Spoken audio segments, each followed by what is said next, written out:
Bienvenidos a una entrevista más. Estamos ya en la entrevista CDMX. El día de hoy vamos a hablar de un tema muy complejo que es coyuntura el día de hoy en la Ciudad de México, pero que tiene muchas implicaciones, mucho tiempo y que tenemos que revisar a detalle y también encontrar un diálogo donde podamos entender muchas causas de este delito que es el feminicidio, que ha venido evolucionando, cambiando. Y para ello vamos a platicar, tenemos una gran invitada el día de hoy, a Anayeli Pérez Garrido. Ella es abogada, es directora de Justicia Pro Persona, Asociación Civil, y también es asesora jurídica del Observatorio Ciudadano Nacional del Feminicidio.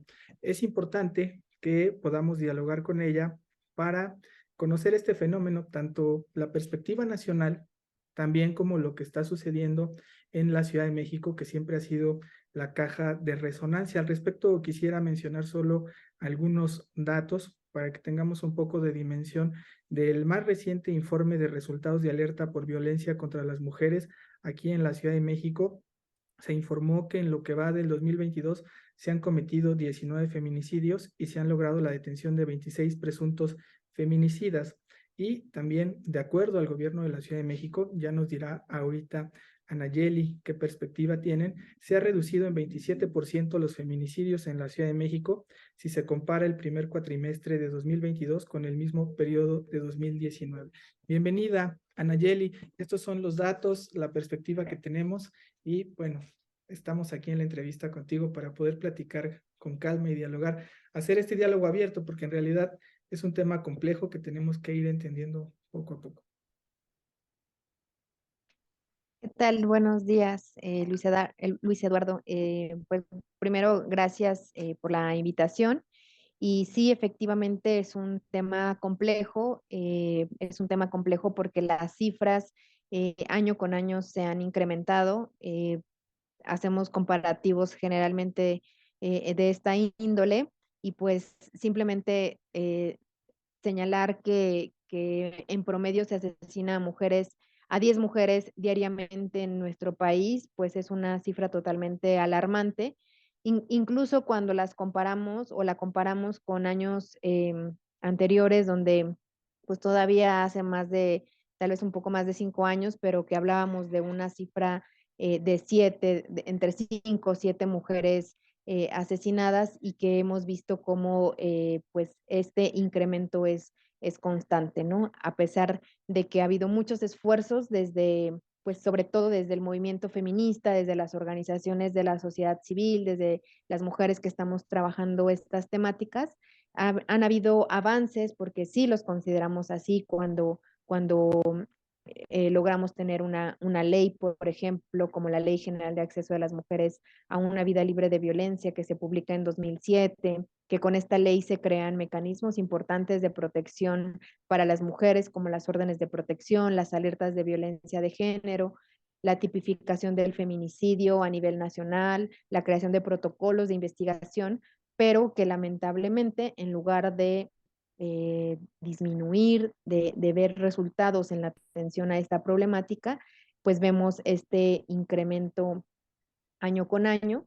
Estamos llegando casi a la cifra de 4,000 mujeres asesinadas en un año.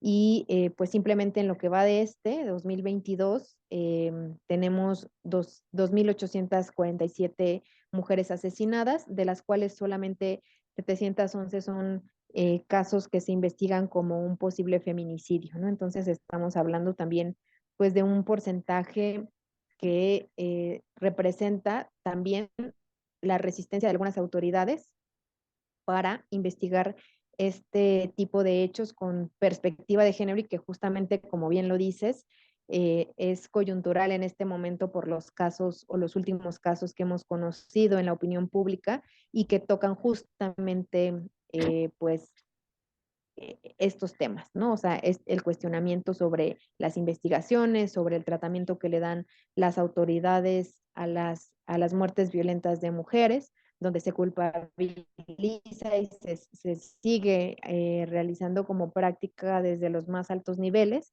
pues esta justificación y culpabilización de la violencia que sufrimos las mujeres hacia las propias víctimas.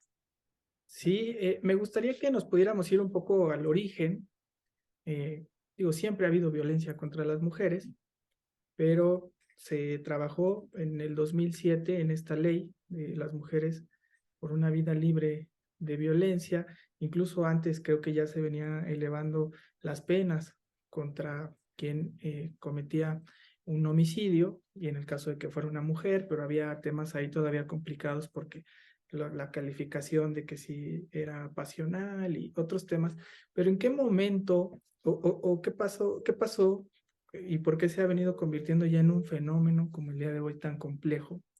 ¿Qué ha pasado? Sí, porque digo, partimos de que estamos hablando de que ya hay mecanismos, hay protocolos, hay mucha sensibilización en la sociedad, hay alertas, que incluso la ciudad está en un término de alerta, que costó mucho trabajo que se asumiera la responsabilidad de la alerta. Yo creo que en 2007 había todavía muchos retos, muchos desafíos, pero también dices, ha venido subiendo esta cifra. Si antes eran 5, hoy son 10 al día, es una cifra alarmante, se hablaba incluso de 11.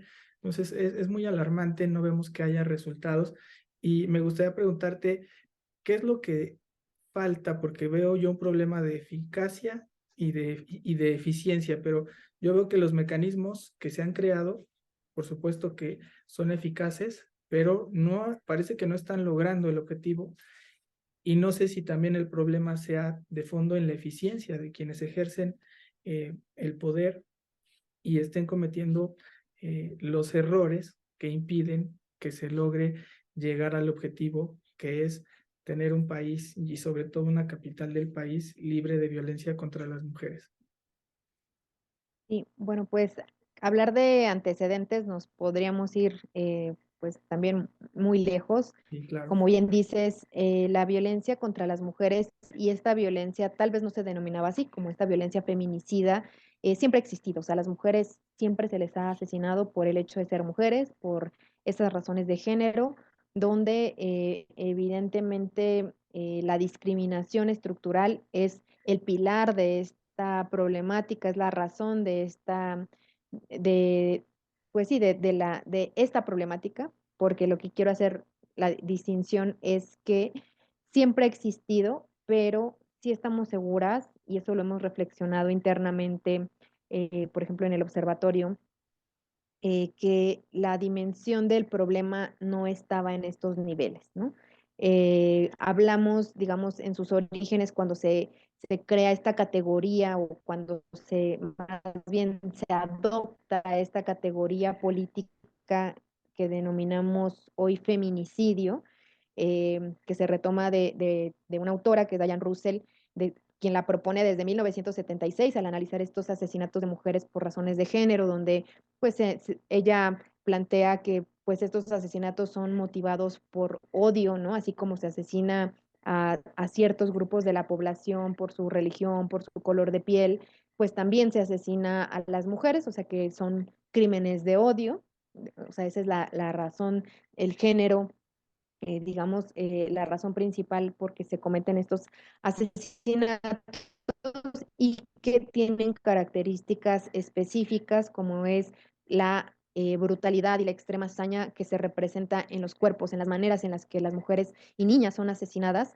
Y por otro lado, también la relevancia de quiénes son los perpetradores de estos crímenes, quiénes son los agresores, quiénes son los feminicidas, y que, bueno, gran parte como del análisis de género, pues radica en colocar a que personas de confianza, personas como son familiares o las parejas de las víctimas, justamente ejerzan esta discriminación en su en su máxima representación, o sea, a través de esta violencia que priva de la vida a las mujeres y a las niñas, ¿no? Entonces, estos dos grandes factores, o sea, de cómo son asesinadas las mujeres y quiénes las asesinan, digamos que es lo que simplifica que es el feminicidio, y que se comenzó a denunciar o a identificar como fenómeno, como problemática, en los años 90 en Juárez, ¿no? En Ciudad Juárez, Chihuahua.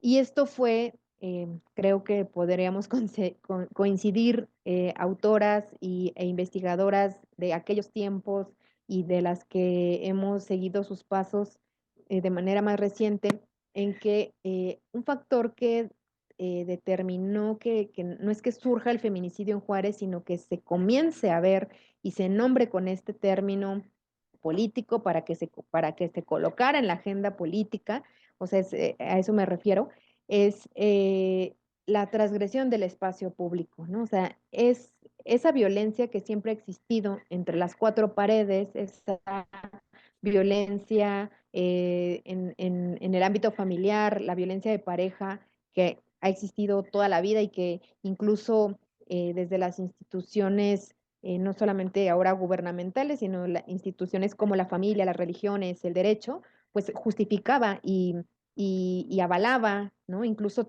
había términos o existen todavía términos que atenúan la sanción a este tipo de violencias y fue una de las razones para tipificar el feminicidio, ¿no? ¿A qué me refiero? Como a figuras como la emoción violenta que se aplicaba generalmente en casos donde el hombre mataba a su pareja y con el argumento de que le era infiel y que se había pues enojado tanto y habían dañado pues su honra, ¿no? A veces hasta, digamos que tocaba hasta en términos de la familia y que esa era la razón por la cual había decidido privarla de la vida y digamos que el tratamiento que le daba el sistema jurídico, el sistema jurídico mexicano y todavía existe esta figura, pues era atenuar la pena, es decir, darle una sanción mínima por ese homicidio en ese entonces y pues que nos da cuenta de cómo esta violencia extrema pues estaba también justificada, ¿no? O sea, justificada en estos eh, pues en estas dinámicas sociales, en cómo la cultura también permite, observa, reproduce que las relaciones entre mujeres y hombres se den, ¿no? Entonces, bueno, regresando a Juárez, es que digo que la razón por la cual se visibiliza esta problemática ahí en los años, hasta los años 90, no es porque no existiera entre cuatro paredes, sino que se comienza a transgredir el espacio público. Es cuando los medios comienzan a documentar los cuerpos de mujeres que eran encontrados en circunstancias muy violentas, ¿no? O sea, donde no solamente la muerte en sí misma es una expresión de violencia, la máxima, pero la forma en que eran asesinadas, pues estaban presentes en los hallazgos, ¿no? En las lesiones que presentaban los cuerpos, en la desnudez de los mismos, ¿no? Que reflejaban que habían sido víctimas de violencia sexual, por ejemplo. Y este fenómeno también asociado a la desaparición previa, donde había reportes de desaparición de mujeres, de niñas, de jóvenes que desaparecían un día y que semanas, meses más adelante, pues eran encontradas asesinadas en el desierto, en la vía pública, en algún baldío, ¿no? En algún lugar alejado, dependiendo del tiempo del hallazgo, y que digamos que estos casos con estas características se comienzan a documentar, empiezan a ser parte, pues en un primer momento de la nota roja y con esa documentación también las organizaciones de la sociedad civil, algunas feministas como Esther Chávez Cano, comienzan esa documentación de la nota roja para empezar a comprender la problemática, ¿no? Estas características de cómo se encontraban estos cuerpos de mujeres y niñas en el espacio público principalmente, y también pues la reacción de las autoridades, ¿no? O sea, la reacción omisa, la reacción negligente de las autoridades, indiferente, porque pues se comenzó a gestar un movimiento de víctimas acompañadas por otras mujeres y por organizaciones que denunciaron estas violencias ante las autoridades correspondientes y la respuesta fue la indiferencia. Y es esa razón por la cual comienzan a hacer una denuncia también en el ámbito internacional para que los organismos de derechos humanos de Naciones Unidas, la Comisión Interamericana de Derechos Humanos, hiciera visitas in loco en Juárez, en Chihuahua, y se percatara de lo que estaba sucediendo, no solamente de estas características de la violencia feminicida o de los feminicidios o a lo que se denominó feminicidio, sino también de la impunidad que persistía en estos casos, ¿no? Las investigaciones deficientes, hay muchos informes como en torno a la problemática de Juárez de aquellos años que documentan las deficiencias en los servicios periciales, las deficiencias en las investigaciones policiales, ¿no? Las deficiencias en la integración de las averiguaciones previas en ese entonces y evidentemente pues la poca o nula conocimiento del Poder Judicial, ¿no? O incluso cuando lo sabía, pues había este tipo de respuesta jurídica sustentada en la norma donde se justifica la violencia y la violencia extrema contra las mujeres. Entonces, ese es el gran antecedente, ¿no? Lo vemos como en los años 90, pero los años 90 no están tan lejanos a esta época. Y lo peor de todo es que justamente esa problemática, o sea, identificar en Juárez el tema del feminicidio llevó a otras autoras, a la misma Julia Monarres, que es de Juárez, del Colegio de la Frontera Norte, a la doctora Marcela Lagarde, ¿no? Que fue diputada en, en los, en los Constituyente. primeros años de este milenio. ¿Ahí se escucha? Sí, Sí. La doctora Marcela Lagarde, que fue diputada en los primeros años de este milenio, decía, y que justamente es Marcela Lagarde la que en su cargo de diputada realiza una investigación a nivel nacional sobre la problemática de feminicidio y es ahí donde se identifican otras entidades federativas como el Estado de México, ¿no? Que ocupaban en realidad el mismo lugar o en segundo, o sea, como los primeros lugares en asesinatos de mujeres, lo que hoy denominamos o lo que también entonces se denominaba feminicidios. Y digamos que este estudio es el que pues nos da cuenta en 2005 de que esta realidad del feminicidio en la frontera pues no era una realidad exclusiva de ese estado, ¿no? O de esa ciudad, que tenía también características que complejizaban y que ahora sabemos es uno de los factores que también complejizan el feminicidio en nuestro país en otras latitudes, que es pues la presencia del crimen organizado, ¿no? El tráfico de armas, el tráfico de drogas, que pues sabemos que en muchas décadas existiendo en nuestro país y que particularmente en los estados de la frontera norte es donde se concentraban en ese entonces este fenómeno también del narcotráfico y del crimen organizado, ¿no? Que ahora es o sea, se ha extendido por todo el territorio mexicano, pues es, digamos, una de las razones por las cuales el feminicidio también es una realidad grave a nivel nacional.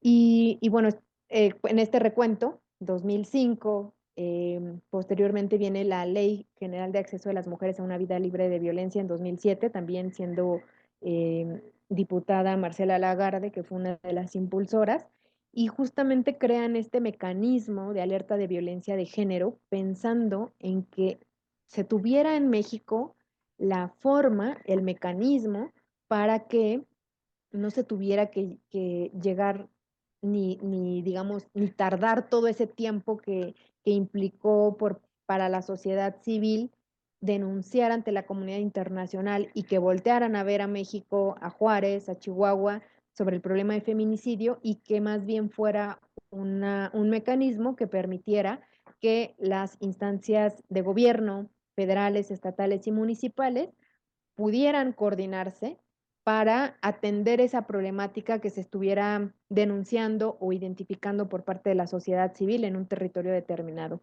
Esa es la lógica de la creación de este mecanismo de alerta y pues justamente lo que hemos visto es que, como ya cerrando la pregunta que haces, es que el mecanismo de alerta de violencia de género se, se intenta activar desde el 2008, pero en realidad la solicitud de alerta que prospera es la solicitada en 2010, ¿no? En el año 2010 en el Estado de México, y que se activa hasta 2015, o sea, 5 años después de la solicitud. O sea, se perdieron esos años que se querían evitar, pues se perdieron. 5 años de litigio, porque se promovieron amparos para, al menos 2 amparos, para que se activara el mecanismo. Y es por eso que tarda 5 años, porque la autoridad se había negado a declarar la alerta, y en esos 5 años, evidentemente, pues hay un vacío, ¿no? A partir del 2015 se propone con este mecanismo la creación de una serie de políticas públicas y de mejora normativa para hacer frente a la problemática de la violencia feminicida en la entidad, particularmente en 11 municipios. Y lo que digamos que podemos como resumir del mecanismo es que para su activación se creaban grupos de trabajo que realizaban una investigación o que realizan una investigación que sustenta la declaratoria, y en esta investigación pues acuden ante las instancias encargadas de atender la violencia a nivel estatal y municipal, y lo que se percatan no solo en el Estado de México, sino en la mayoría de las entidades federativas, es que no había política pública para atender la violencia contra las mujeres, ¿no? O sea, es, digamos, como la realidad en territorio es que los municipios no cuentan ni con la política pública, no cuentan con la política pública para atender la violencia, mucho menos para prevenirla, ni tampoco existen las capacidades institucionales a nivel estatal en las fiscalías o en ese entonces procuradurías para realizar investigaciones efectivas con perspectiva de género y con debida diligencia para dar respuesta a aquellos casos que ya, digamos, ya se consumaron, ¿no? O sea, no estamos hablando de detener el problema, sino darle atención. Y pues la ausencia de esta política pública, digamos que es también una de las razones por las que esta problemática no ha disminuido, ¿no? Y que por el contrario crece año con año, y que pues es muy reciente el inicio de la creación de la política pública que podría ser necesaria para atender y hacer frente a la problemática. O sea, no, yo creo, desde mi punto de vista, es que no es que no haya sido efectiva la política pública o todas las acciones realizadas, sino que una no es suficiente porque además es cierto, digamos, hay una confusión en el creer que la creación de una fiscalía, la creación de un protocolo, el contar con un tipo penal va a disminuir el feminicidio. Eso nosotras nunca nos lo planteamos, ¿no? El tema de justicia es dar respuesta a las víctimas que ya existen, o sea, no estás previniendo nada, estás dándole justicia, estás garantizando un derecho a las víctimas que ya tienes, ¿no? Que es un derecho totalmente. Falta, digamos, como muchas propuestas en el tema de la prevención del delito, en el tema de la prevención, o sea, del delito en el específico, como puede ser el atender debidamente la violencia familiar, el otorgar o que sean efectivas las órdenes de protección, el combatir el crimen organizado, o sea, digamos que tiene retos realmente significativos para poder tener una expectativa de disminución de la violencia a mediano plazo. O sea, creo que eso, incluso desde el diseño de la política o las políticas de prevención, atención y sanción a la violencia contra las mujeres, no se ha hecho.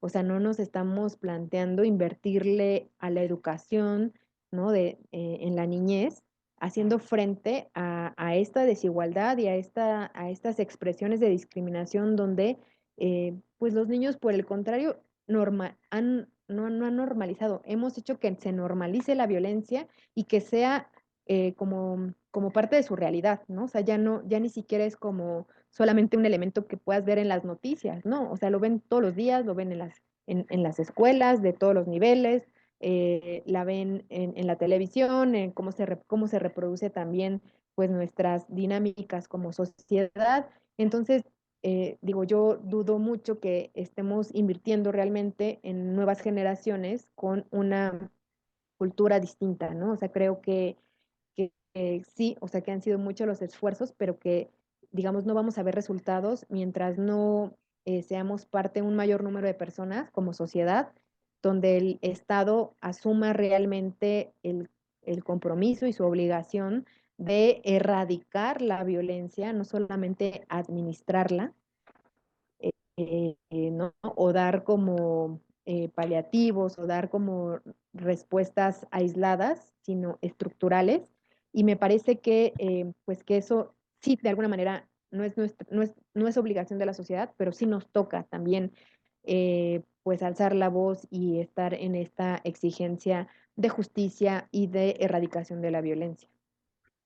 Anayeli, me gustaría que nos dijeras si es un problema exclusivo de la sociedad mexicana, de la Ciudad de México, donde hay un marco jurídico muy sólido, creo yo, pero si ves este mismo fenómeno en otras latitudes, porque cuando hablamos, por ejemplo, que ya se transgrede al espacio público e intervienen temas como crimen organizado y otros factores, eh, porque nos dicen también que la Ciudad de México es la más segura, una de las más seguras del mundo, pero me gustaría saber si ustedes han cotejado eso de, sucede lo mismo en Nueva York, en otras ciudades con las que se compara.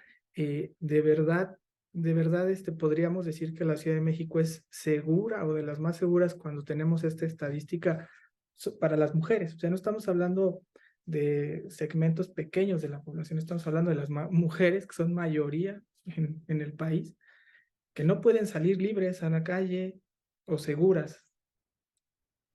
¿Cómo lo están Pues observando?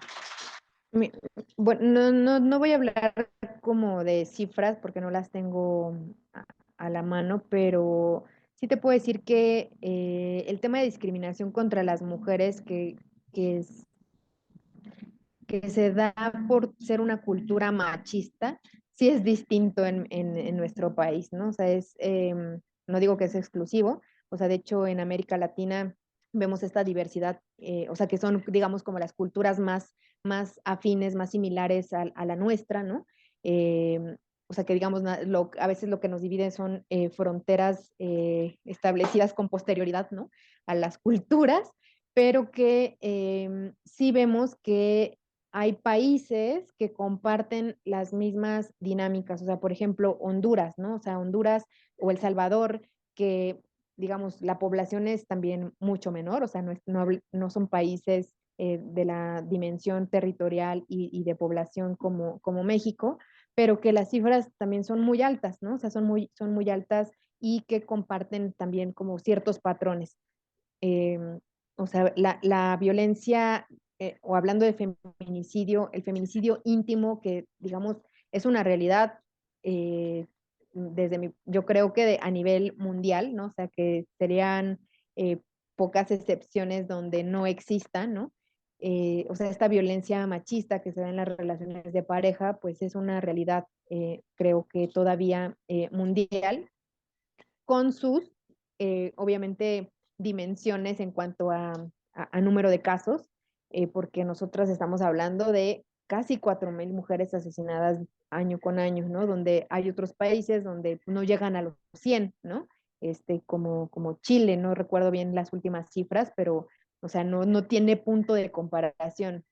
Se puede justificar en el número de población, pero no, o sea, yo creo que más bien en México es un país complejo, un país diverso, pero que esa diversidad no solo cultural, sino también de otras problemáticas, lo hacen también, o sea, complejizan problemas como este, ¿no? Como el feminicidio, y pues el gran ejemplo es el tema de la presencia del crimen organizado y la impunidad en el país, que también compartimos con algunos países hermanos en América Latina o en Centroamérica, como los que acabo de mencionar, en diferentes dimensiones también, o sea, por muchas razones, ¿no? Pero que hablando como de seguridad desde una visión de capital, ¿no? O de una ciudad, sí tenemos un problema, o sea, un mayor número de asesinatos de mujeres en el ámbito familiar, ¿no? O sea, mujeres que son asesinadas por su pareja, bueno, sí, las dimensiones comparándonos con Nueva York no serán las mismas. Y por otro lado, también hay otros factores que están presentes en el tema de seguridad, como en la Ciudad de México se ha señalado que es el transporte público, ¿no? O sea, tú te subes a un taxi en Nueva York y no, digamos, la probabilidad de que te asesine, te viole el taxista, va a ser totalmente mínima comparada con la posibilidad, ¿no? De que eso pase en Ciudad de México. O sea, y bueno, a lo mejor estoy siendo muy drástica, pero sí, o sea, sabemos que uno de los, o sea, por ejemplo, de los ámbitos de mayor vulnerabilidad para las mujeres ha sido el transporte público en la ciudad, ¿no? O en algunas entidades como en el Estado de México o en Puebla, y lo hemos visto con los casos que se han presentado, donde, o sea, no solamente hay índices altos de violación en el transporte público, sino también casos donde a través del transporte público, sobre todo de estos taxis o de aplicaciones, que parecerían, entre comillas, más seguros, pues también es donde se han presentado estos casos, ¿no? Como el ¿Podrías de, decir que es un foco rojo el transporte público hoy en día en la coyuntura actual, el transporte público de la Ciudad de México? ¿Un foco rojo para los eh, medios? sí, me parece que el transporte público en Ciudad de México, en el Estado de México, ¿no? O sea, como en estas, en ciudades, ¿no? Que están sobre todo como en el centro del país, sean digamos, no sé si es como tal una falta de regularización, ¿no? O de mecanismos de protección también en el transporte, la principal razón. O sea, me parece que es en sí mismo este origen cultural, ¿no? O sea, como el que alguien se tome el derecho de apropiarse del cuerpo de las mujeres, ya sea para someterla a un tema de violencia sexual o para asesinarla, ¿no? O sea, como eh, o sea, por supuesto que cruza como cuáles son los mecanismos que se tienen desde el Estado, pero, pero sí voy como al tema cultural, ¿no? O sea, a que exista esta posibilidad, no en una persona, o sea, porque no es un taxista, ¿no? El que anda por ahí en la ciudad cometiendo estos actos, sino que puede ser cualquiera, eso es lo grave, ¿no? O sea, es el que, el que se tenga esta cultura de desprecio hacia las mujeres, esta cultura de dominación, de apropiación de las mujeres, que cruza por la cultura machista y que es parte, sí, de esta realidad capitalina y en el país, y que, pues, evidentemente el transporte público, pues, es un medio donde quien lleva, o quien ha ejercido estos casos, pues tiene el control, ¿no? El dominio de la situación, y lo vemos como el caso reciente, ¿no? De esta joven que decide, ¿no? Aventarse por salvaguardar su vida, y bueno, resulta en esta tragedia también, porque digamos que la certeza que tenía es que la iba a, estaba en esa situación de vulnerabilidad en este transporte, ¿no? O sea, como que, digamos, su esperanza de salvarse era arrojarse desde el vehículo, y evidentemente, pues, eso habla como de esa violencia que puede sufrir cualquiera en un transporte que supuestamente es seguro, porque ahora el tema de las aplicaciones también se ve como esa opción cuando no lo es, ¿no? O sea, o sea, ni tomarlo en la calle ni de una aplicación te garantiza que vas a llegar con vida a tu casa, ¿no? Y eso es como lo grave, o sea, lo que creo que no se alcanza a dimensionar, o sea, que no estamos hablando en cualquier ciudad, ¿no? Sino de perder la vida, ¿no? O sea, perder la vida, que sea una posibilidad para cualquiera de las jóvenes, de las niñas o de las mujeres en esta ciudad, por subirse a un transporte público es pues lo que hace sumamente grave esta situación y que sí cruza por las políticas de prevención y mecanismos gubernamentales, pero también nos lleva a la reflexión de qué está pasando en esta cultura, ¿no? En nuestra cultura, en nuestra sociedad, para, eh, para ver estos casos de manera más frecuente, ¿no? Cada vez. Muy bien, ¿te parece si hacemos una pausa y regresamos para que nos ayudes a pensar en algunas soluciones y analizar ya estos casos concretos como los que hoy lamentablemente son la coyuntura en el país, pero que sirven también para hacer conciencia y analizar el fenómeno de una mejor manera? ¿Qué tal, amigos? Estamos ya de regreso en la entrevista CDMX. Estamos platicando con Anayeli Pérez. Ella es abogada y participa en estos colectivos como el Observatorio Nacional de Feminicidios para observar este problema tan complejo que en esta segunda parte me gustaría que nos pudiera explicar, Anayeli, qué pasa en la Ciudad de México ahorita que está este caso tan complejo de la chica Ariadna, que tiene varios matices y peculiaridades que de lo que hemos venido platicando, parece ser que no es un fenómeno de la Ciudad de México, sino todo el país, que vemos que eh, las fiscalías del Estado de México presenta primero una versión, luego la Fiscalía de la Ciudad de México da otra versión.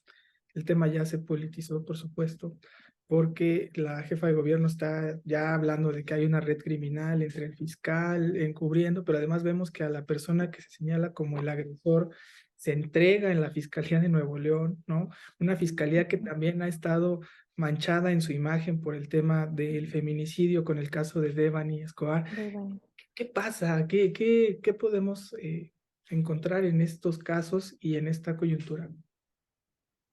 Pues creo que lamentablemente estos casos nos revela pues las necesidades estructurales que existen en las fiscalías para llevar a cabo pues investigaciones que son totalmente necesarias y urgentes en este tipo, o sea, creo que en todos los delitos, pero particularmente en este tipo de casos, ¿no? En casos donde en delitos, donde se atenta contra la vida de las personas, contra la integridad, pues evidentemente las fiscalías tienen que dar su mejor respuesta, ¿no?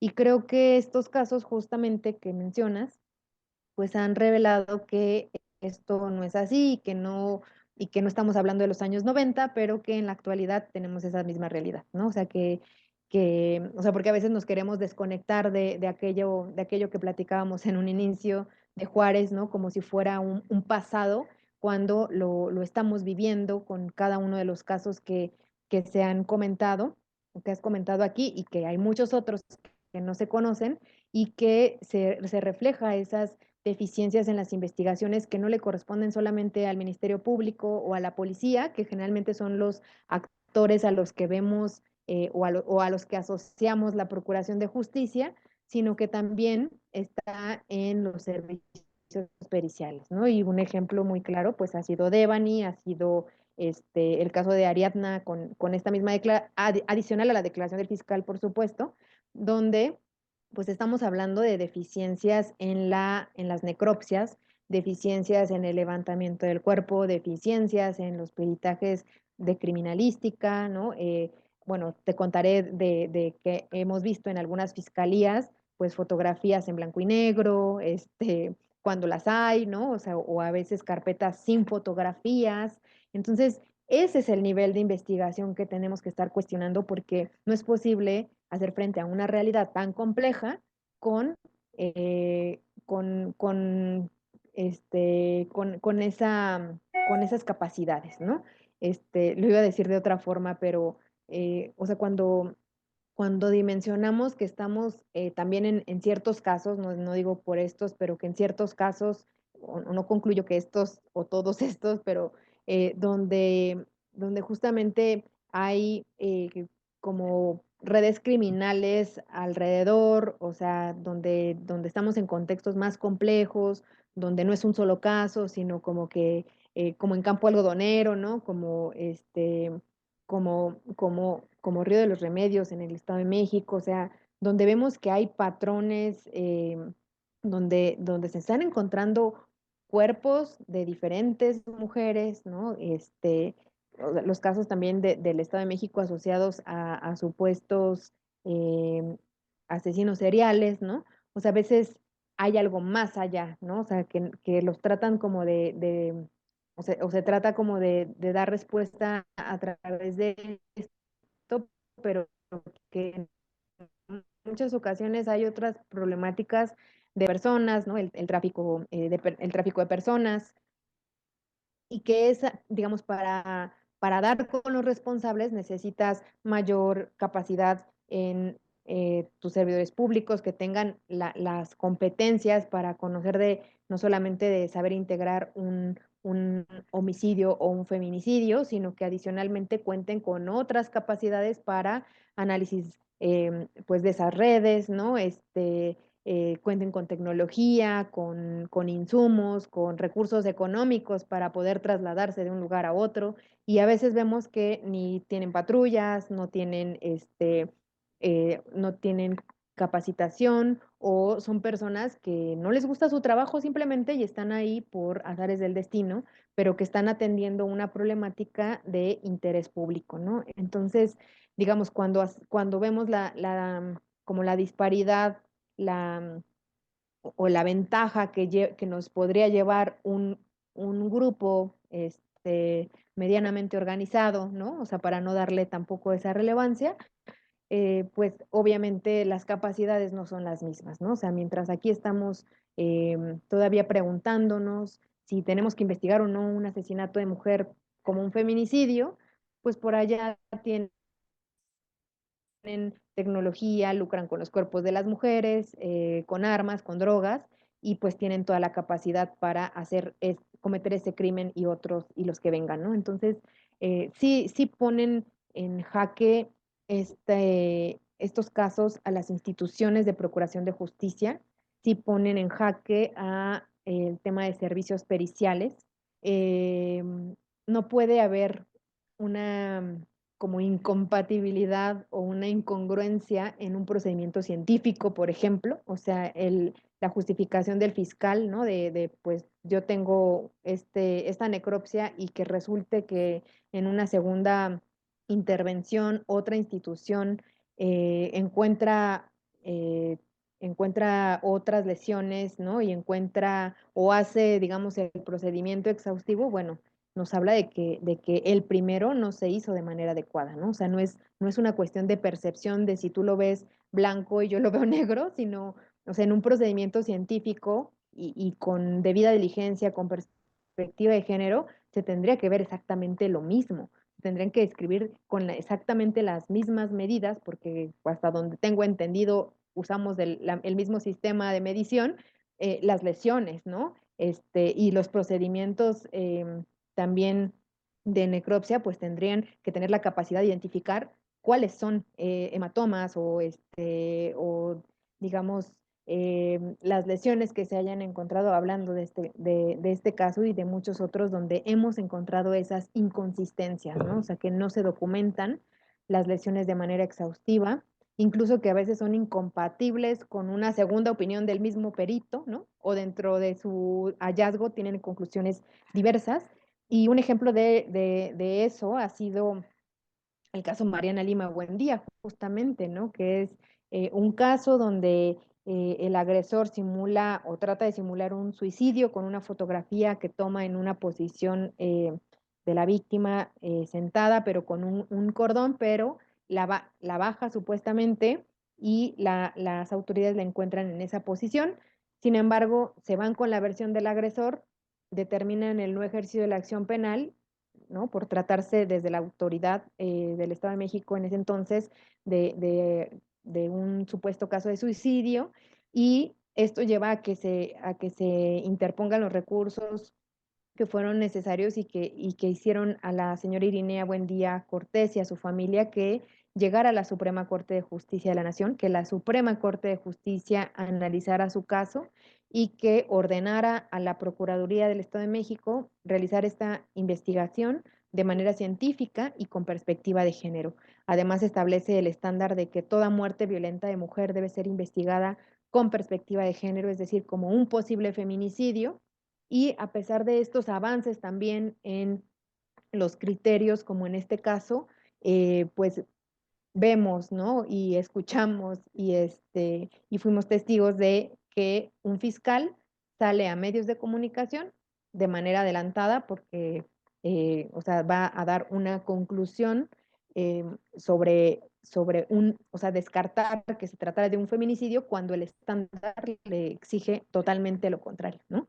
O sea, hasta que tuviera una conclusión donde dijera fue un homicidio, fue un suicidio, fue un accidente, pues hasta entonces, digamos, y eso se determina jurídicamente, pues podría dar, o sea, se podría hablar de una conclusión, pero cuando estaba recientemente iniciada la investigación, salir a medios a dar esa versión, creo que es el primer acto de responsabilidad, de irresponsabilidad por parte del fiscal de Morelos, que evidentemente es contrario a los estándares de derechos humanos como el caso Campo Algodonero, el caso Mariana Lima Buendía, que han demostrado en este último caso, en el caso de Mariana Lima Buendía, pues recientemente se presentaron las conclusiones en el procedimiento penal, en el proceso penal, las conclusiones donde estamos basándonos en prueba científica para decir que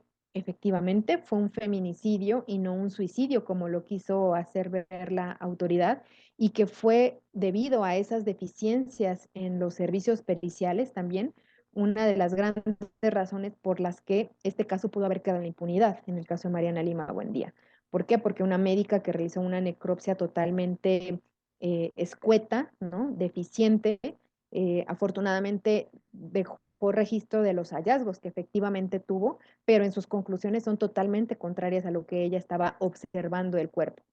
No documentó lesiones que más adelante en la nueva investigación, después de que la Suprema Corte de Justicia de la Nación ordena reabrir el caso, en esa segunda investigación, lo podemos decir así, se cotejan lesiones que se pudieron documentar en fotografías y que no estaban documentadas en la necropsia, ¿no? O sea, lesiones en el rostro de la víctima y que eso, por supuesto, que compromete el acceso a la justicia para las víctimas, ¿no? Y el derecho a una vida libre, libre de violencia para las mujeres. Entonces, el gran reto es que cada una de las autoridades en el ámbito de sus competencias, de acuerdo a sus atribuciones, en el cargo que ocupen o en el servicio público que estén brindando, tienen que hacerlo con mayor diligencia, con el mayor profesionalismo.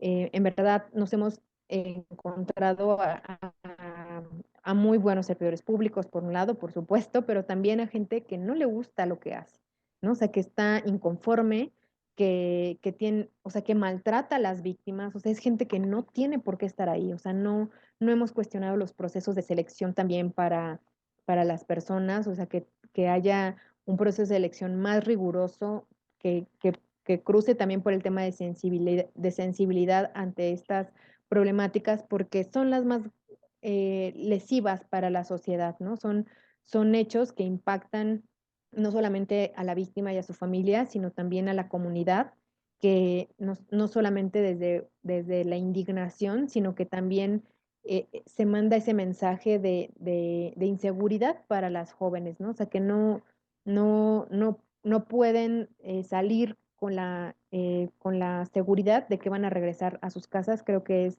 lo, lo, lo que no podemos permitir normalizar. O sea, creo que como sociedad sí nos corresponde alzar la voz, indignarnos, pero también exigir que nuestras instituciones funcionen adecuadamente y pues eso va desde el primer contacto que tiene una mujer víctima de violencia, a un policía, a un médico que trabaja en los institutos de servicios forenses, a una psicóloga o psicólogo que atiende a una víctima y que debe tener la capacidad para documentar de manera adecuada los hallazgos que tenga, ¿no? Porque eso a veces compromete el acceso a la justicia, o sea, una conclusión sin perspectiva de género, sin la debida diligencia, sin estos estándares, eh, pues a veces es el motivo por el cual se deja con armas, ¿no? A los agresores para salir en libertad, ¿no? Para no hacer frente a su responsabilidad y es a veces, digamos, esa libertad la que también compromete la vida de las mujeres, ¿no? Porque cuando se puede atender en un delito de violencia familiar y por la intervención de peritos sin estas competencias, digamos, se hace que no se llegue a la justicia en este tipo de casos, pues también hemos visto que resultan finalmente en feminicidios, ¿no? Entonces, hay mucho por hacer, son muchos los aspectos que hay que retomar y cuidar. No, no se reduce al tema de la capacitación, me parece que se requiere la inversión real y compromiso político para mejorar las instituciones de procuración de justicia, particularmente, que es el, decía en la mañana en otra charla, que es el embudo, ¿no? Es un embudo, un cuello de botella, las instituciones de procuración de justicia, porque pues a veces ya ni llegamos a hablar del tribunal, ¿no? De los tribunales, de las y los jueces, donde también estamos detectando deficiencias, pero como pues son los menos casos que llegan a esas instancias, nos quedamos en las deficiencias de la Procuración de Justicia, a veces ya no se toca ese poder, ¿no? El poder judicial, pero que también tienen sus grandes necesidades de capacitación, de sensibilización, de trato en audiencia a las víctimas simplemente, que tendría que estar, digamos, tendríamos que estar observando y cuestionando como sociedad. Y pues bueno, regresando a la Procuración de Justicia, pues esta inversión real que se debe dar desde los gobiernos, desde el legislativo también, en el recurso que se da y para qué se da en las instituciones, porque pues estamos arrastrando prácticas del anterior sistema donde pretendíamos llegar a conclusiones en los procesos a través de testimoniales y me parece que en este tipo de casos, como los feminicidios, pues la prueba científica es la que debe prevalecer, la que debemos mejorar y pues con ello a las personas que están realizando estas actividades, ¿no?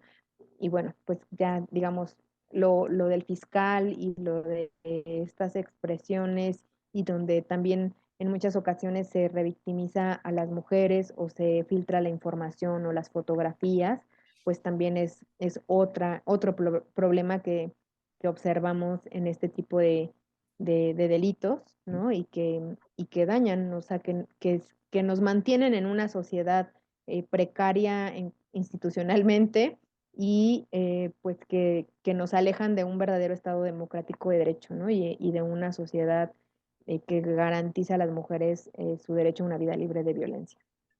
Con todos estos retos que mencionas, ¿consideras que la Ciudad de México, el gobierno de la Ciudad de México está rebasado en el tema de los feminicidios? Porque por una parte ahorita con este caso emblemático, pareciera que la jefa de gobierno, que además tiene sus matices, ¿no? Porque antes eran gobernantes hombres y se hablaba, es que hay poca sensibilización. Ahora es una mujer la que está al frente del poder, puede entender mejor lo que es la violencia contra la mujer desde su percepción personal, ¿no? De su vida misma. Pero vemos estos matices y también en el caso de la coyuntura que está abierta el día de hoy, por ejemplo, vemos que por un lado la jefa de gobierno está tratando de decir, miren, nuestra fiscalía está trabajando y está haciendo justicia y está demostrando la verdad. Pero al mismo tiempo vemos que está el otro caso de la chica que mencionabas que se lanzó de un taxi, donde las mismas autoridades del gobierno de la ciudad, de Claudia Sheinbaum, la fiscalía y la policía, salen a admitir un error, que no agarraron al taxista que era, que se equivocaron y que era alguien que se parecía familiar, pero el asunto es que el feminicida o el agresor en este caso sigue libre y vemos esas deficiencias que a veces no las podríamos creer o interpretar incluso como normales. Por un lado, aprovechar estos casos o ver este tipo de casos como el de Ariadna para decir, miren, estamos trabajando, la ciudad viene mejorando en feminicidios, pero a la par tienes un caso todavía igual o más grave, yo diría igual de grave, porque todos son muy graves estos casos de feminicidio y hay una cadena. El dato que daba al principio me llama la atención porque vemos que el gobierno viene presumiendo. Se redujo en 26%, que contrasta con este dato, por ejemplo, que tienen ustedes, de que son más.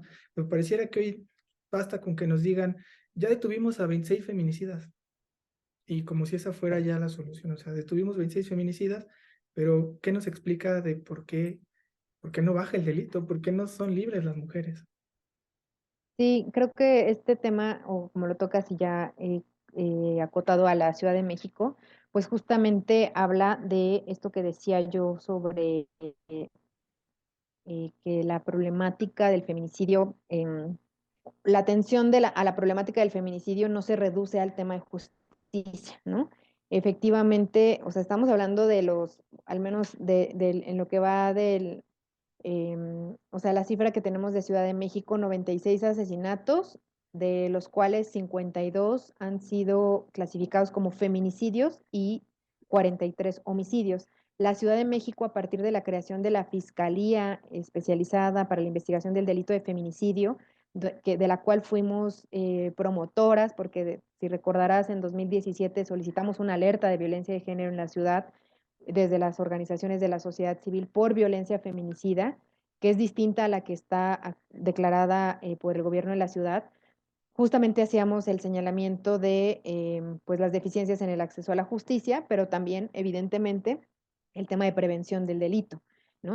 Digamos, las necesidades que aún persisten en el cómo hacer frente a esta problemática para que no tengamos solo como resultados estos 26 feminicidas en prisión, que es un buen resultado. O sea, te habla de que la medida de la fiscalía, la persona que es una compañera que inició como fiscal, que fue propuesta desde las organizaciones, tiene un compromiso ético, personal y profesional con el tema, ¿no? O sea, como muchas de nosotras desde la defensa de los derechos humanos, ella como defensora también, y que está o que ha dado resultado esta acción, pero que no es la solución, ¿no? Del problema. O sea, estamos hablando de qué está pasando con el tema de prevención, qué está pasando con el transporte público, qué pasa con las medidas de protección, ¿no? ¿Qué pasa con la atención de la violencia familiar en la ciudad? Y que justamente, digamos, no atender esos aspectos hace que pues las cifras se mantengan. Yo creo que es muy aventurado a veces comparar periodos porque estamos cerrando los años con los mismos niveles de violencia. Creo que, o sea, sí está bien, o sea, y eso es muy positivo decir, ahora, o sea, la Ciudad de México antes acreditaba el 25% como el promedio nacional en el país, acreditaba el 25% de del total de asesinatos, es decir, homicidios dolosos y feminicidios, acreditaba el 25% como feminicidios. Ahora estamos hablando de más del 50% los está acreditando como feminicidios. Eso ya es un avance, ¿no? De la medida de que la fiscalía está funcionando, de que la fiscalía está ocupando el tipo penal y de que lo está clasificando de manera adecuada, o de mucho mejor manera que años previos. Pero repito, la fiscalía no va a disminuir el feminicidio, ¿no? O sea, atenderlo desde la obligación de justicia, desde la procuración de justicia o el acceso a la justicia como hecho, no va a reducir las cifras. Lo que realmente se tiene que implementar son acciones de prevención, de seguridad, de mantener estas buenas prácticas en el tema de justicia, por supuesto, también ayuda, pero tendría que estar enfocada la atención en aquellos casos que se pueden prevenir, en la identificación de esos patrones que se están presentando, de por qué y quiénes están asesinando a las mujeres en la ciudad, en qué zonas se está utilizando el arma de fuego, por ejemplo, ¿no? O sea, y qué estrategias de seguridad se van a implementar en esas zonas para, pues, enfrentar también a eh, como grupos de delincuencia que van más allá de la violencia contra las mujeres, ¿no? O sea que se tendría que estar desarticulando también estas y teniendo intervención para la mejora de la seguridad en la ciudad, en estas zonas donde estamos viendo que el crimen organizado ha crecido o se ha instalado y que eso también cruza por otras estrategias, ¿no? Y bueno, lo del transporte público, que lo comentamos hace un momento, pues también implica el mejorar las políticas de del servicio público, del transporte público, de cuáles son los mecanismos de supervisión a este transporte privado, ¿no? Cuáles, o sea, si hay procesos, no solamente de capacitación en temas de género, sino cuáles son los procesos o los requisitos para que el gobierno otorgue también estas, estos derechos, ¿no? Al sector privado para tener este servicio público activo y quiénes se hacen responsables de estos conductores, de estos casos, ¿no? Creo que son muchas digamos, los aspectos que tendríamos que estar colocando sobre la mesa para ver qué solución se tiene que dar, qué es lo que se tiene que regular, qué es lo que se tiene que reforzar también en los mecanismos de supervisión en el transporte. Estamos hablando mucho por estos casos de feminicidio del transporte privado, de taxi, ¿no? Pero también toda la violencia sexual que se ejerce en el transporte público de la ciudad también es un tema, ¿no? Que está ahí presente, o sea, los casos de violencia sexual, de abuso sexual en el metro, en el transporte colectivo, también forman parte de esta violencia normalizada. Y bueno, qué decir del tema cultural, ¿no? O sea, que hablábamos hace un momento, donde me parece que los esfuerzos tienen que ser mucho más pensados y que esas medidas no están contempladas en la actual alerta. Nosotras tuvimos un ejercicio con la Secretaría de las Mujeres para tratar de identificar algunas acciones que se pueden implementar también con ánimo de sumar a estos esfuerzos y hasta el momento no se han tomado. O sea, ya pasaron 5 años de aquella solicitud y esas acciones están totalmente detenidas, ¿no? O sea, todavía eh, o sea, por ejemplo, se tiene la fiscalía, pero el protocolo de feminicidio no está actualizado. El protocolo ALBA para la búsqueda de mujeres no está ni siquiera actualizado a la ley de desaparición que se creó de búsqueda y pues todo eso no solamente es como un pendiente, ¿no? O sea, no es un instrumento pendiente, sino que eso implica que la política pública no se esté implementando de manera adecuada cuando se necesita, como es en un caso de desaparición, en un caso de feminicidio, ¿no? Y en el caso de los restaurantes, hay que recordar que esta ciudad tiene un amplio atractivo turístico, cultural, de entretenimiento, una vida nocturna. Y hemos visto que también hay casos como recientemente pasó de una chica que fue eh, intoxicada en un bar de Coajimalpa, o hemos visto otros casos de bares que denuncian donde las chicas van y desaparecen y luego vuelven a regresar a lo mejor violentadas o a veces quedan en calidad de desaparecidas. ¿Qué hay en ese aspecto? Y si hay alguna zona de la ciudad que sí se considere, por lo menos con parámetros de seguridad para las mujeres. Mm, Bueno, sobre esta última pregunta es que, o sea, creo que a veces creemos, ¿no? O sea, que hay zonas, o sea, creo que, bueno, sí hay una diferencia, ¿no? En algunas zonas donde hay mayor seguridad, donde hay, em, donde el propio espacio público tiene mayor atención, ¿no? O sea, y que eso también depende del estatus económico de la zona, ¿no? Y que eso lamentablemente sí es una realidad y que justamente se descuida, se deja de ver aquellos lugares donde están más olvidados por las autoridades, ¿no?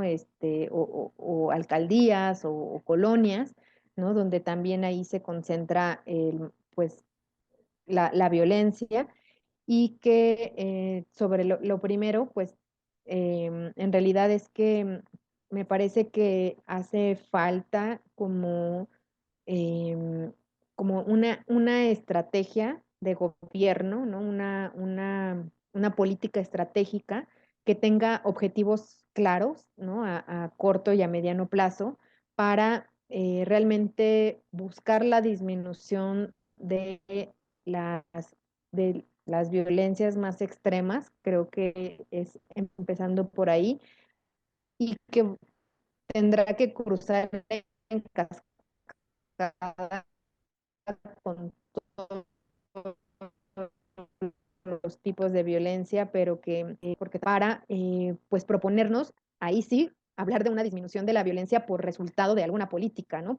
Pública, donde digamos, está dando resultados, o sea, evidentemente una fiscalía de investigación no te va a prevenir el delito, ¿no? O sea, no te va a dar resultado en la disminución del delito, te va a dar resultado en esto, en mayor judicialización de casos, ¿no? En mayores agresores detenidos, pero en la prevención del delito hay que estar mirando otros aspectos y justamente como dices, o sea, como en estos ámbitos que creo que es también otro gran tema, pues es el tema regulatorio, ¿no? O sea, qué es lo que ha pasado también o qué pasa con o sea, la concesión como del transporte público y también en el tema de la regulación de estos centros o lugares o restaurantes que también donde han ocurrido pues casos de violencia contra las mujeres, los mismos hoteles, ¿no?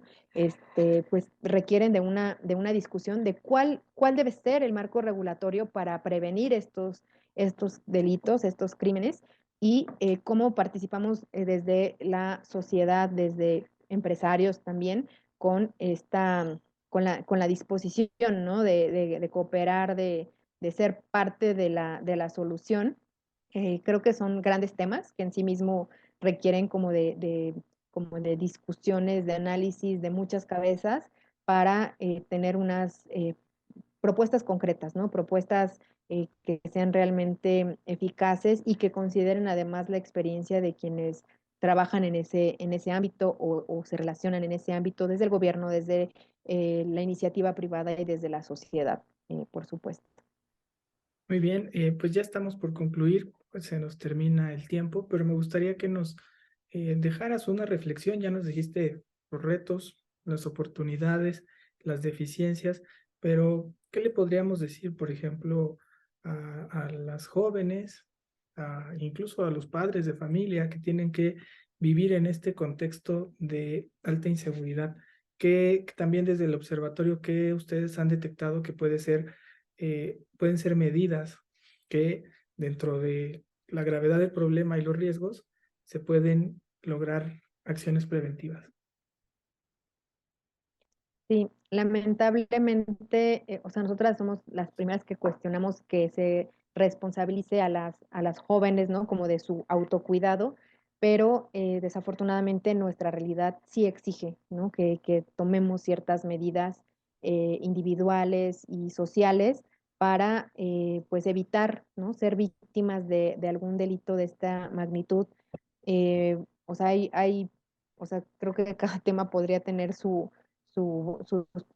propias reflexiones, pero, o sea, por un lado estos feminicidios en el ámbito privado, donde, digamos, son la última expresión de violencia de un continuum, ¿no? De una realidad, a veces en las relaciones de pareja.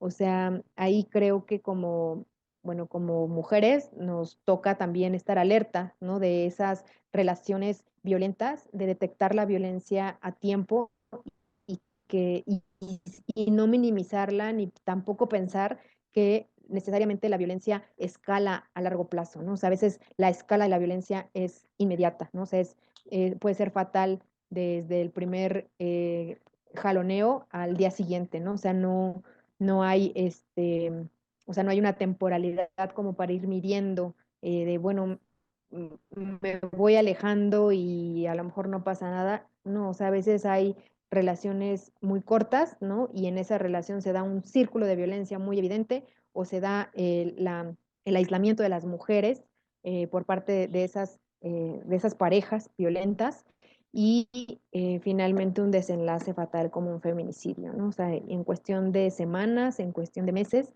Entonces, que no se tenga como la falsa idea de que lo pueden controlar o de que está en sus manos, porque la violencia, pues evidentemente no depende de ellas, ¿no? De, o sea, evitarla. Lo que sí está en sus manos es estar alerta, ¿no? De tener esa eh, no sé, también como cabeza fría, ¿no? De no justificar la violencia, de no estar enroladas en relaciones que que por un tema de romanticismo, ¿no? Que a veces es como la principal razón para mantener a las mujeres en situaciones de poder, de dominio, ¿no? De dominación. O sea, que dejen a un lado como que esas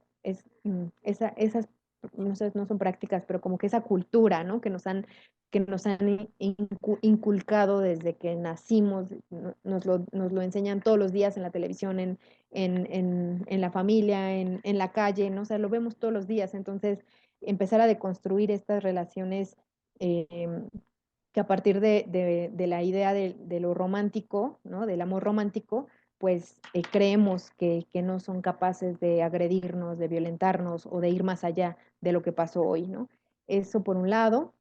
A las personas que están alrededor de una mujer, de una joven que está viviendo violencia, pues no ser indiferentes. O sea, creo que la solución sí está en, en contar con redes de apoyo, en ser una red de apoyo para otras mujeres, en saber hacia dónde dirigirla, canalizarla, que hay instituciones que atienden esta problemática. En la Ciudad de México está la Secretaría de las Mujeres, ¿no? Y tiene sedes en cada alcaldía. Entonces, saber que hay instituciones que nos pueden orientar y que nos pueden llevar al lugar adecuado, ¿no? O sea, donde nos puedan brindar una buena asesoría, una buena atención y que es nuestro derecho, ¿no? Entonces, contar con estas redes de apoyo, ser una red de apoyo para otras mujeres, creo que es también un buen reto, un buen propósito y creo que es muy tangible si nos lo proponemos, valga la redundancia, ¿no? Como sociedad, no solamente de mujeres hacia otras mujeres, sino también los varones, que también tienen gran trabajo por hacer, ¿no? De construir este machismo que mata, ¿no? De construir, dejarnos de reír, ¿no? De la normalización de la violencia, de la violencia sexual que se ejerce hasta en las fotografías que se mandan en los grupos. O sea, está normalizada la violencia, tenemos que desnormalizarla, ¿no? Y eso, pues, gran parte sí les toca a los compañeros, ¿no? El no ser parte de esa, o no ser parte del silencio, ¿no? O sea, creo que entre más personas seamos las que ya no estamos de acuerdo con esa cultura, eh, bueno, tendremos que sufrir el que nos digan aguafiesta, pero creo que es un tema de responsabilidad porque la dimensión de la violencia es, como ya vimos, extrema y sumamente preocupante. Entonces tenemos mucho por hacer como sociedad y pues eso, o sea, creo que es eso de no ser indiferente, de saber, de documentarnos, de saber a qué instituciones se puede acudir, que hay alguien o sea, esta red nos va a llevar con otra persona que va a saber a dónde dirigirnos, entonces ser esa red, ¿no? O sea, creo que es lo más importante para salvar la vida de las mujeres.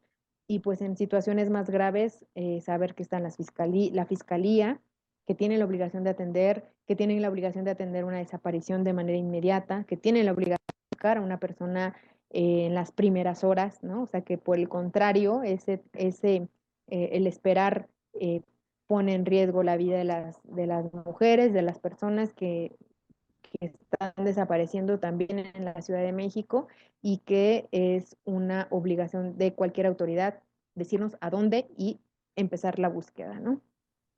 Pues eso, Nayeli, yo creo que es hay un mucho por tema, decir, pero un tema complejo, muy importante, y creo que nos dejas muchas reflexiones, muchas ideas que tendremos que pensar qué hacer, y pues dejamos este diálogo abierto para seguir platicando no solo ahorita en la coyuntura, sino como vayan evolucionando, porque creo que todos tenemos el anhelo de que mejore esta situación.